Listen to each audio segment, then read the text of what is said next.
because desires by themselves have the opposite. Of course, they have the opposite, a lack on something. That's why you desire something, you're missing something.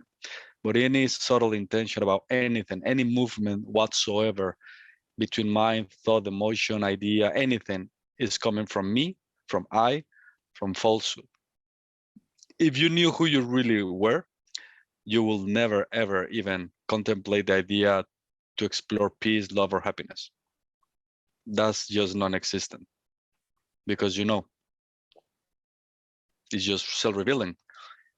Because here the idea or the angle of exploration is who's the one that knows peace exists, and that one is beyond peace, is beyond happiness, is beyond love, is beyond all those things, and yet it knows them. It knows those things as the primary expression of its infinite love or creativity of imagination.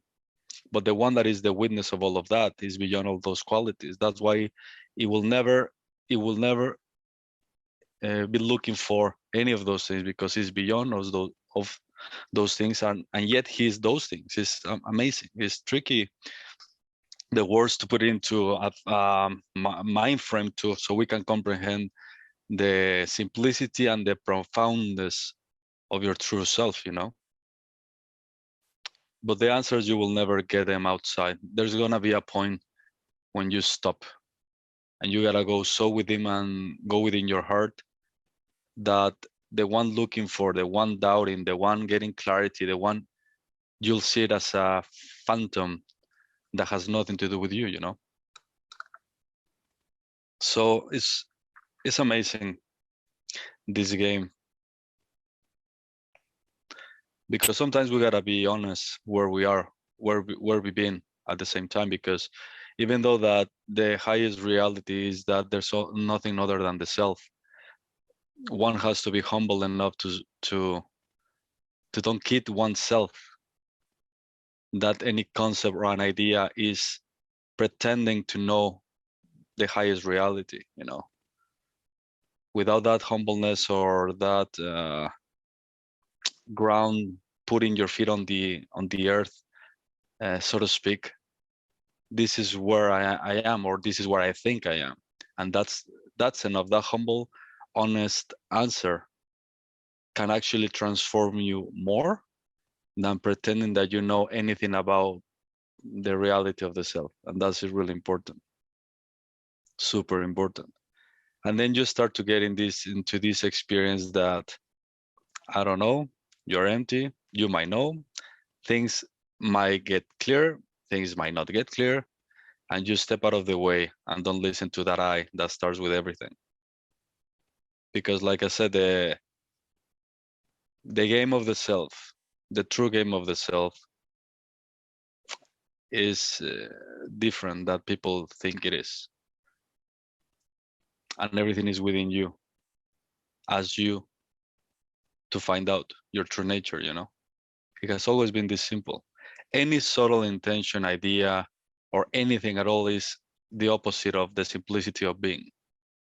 Whatever you do, whatever you don't do, when the I is involved, when duality is still in place, is really important to, in each step of the way or the dance, to be just honest as where you think you are.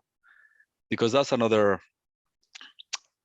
thing which is important to understand. Many people come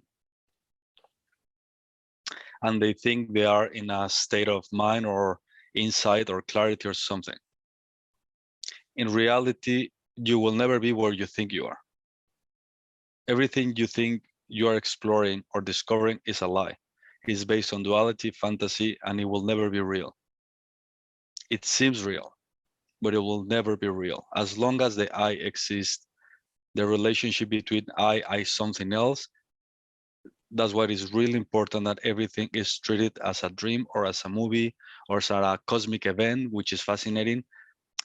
Otherwise, the moment you start to conclude things, own concepts, interpret reality, give sense to pure sharing, less pure sharing, Any interpretation about anything is gonna end up in traps and more traps and fog and doubt and things like that, because you're treating that which is unreal as real, and everything that is real you treat it as unreal, and that the consequence or the end result of that is just gonna keep on maintaining the fog of hiding your true nature, this superimposition of the self.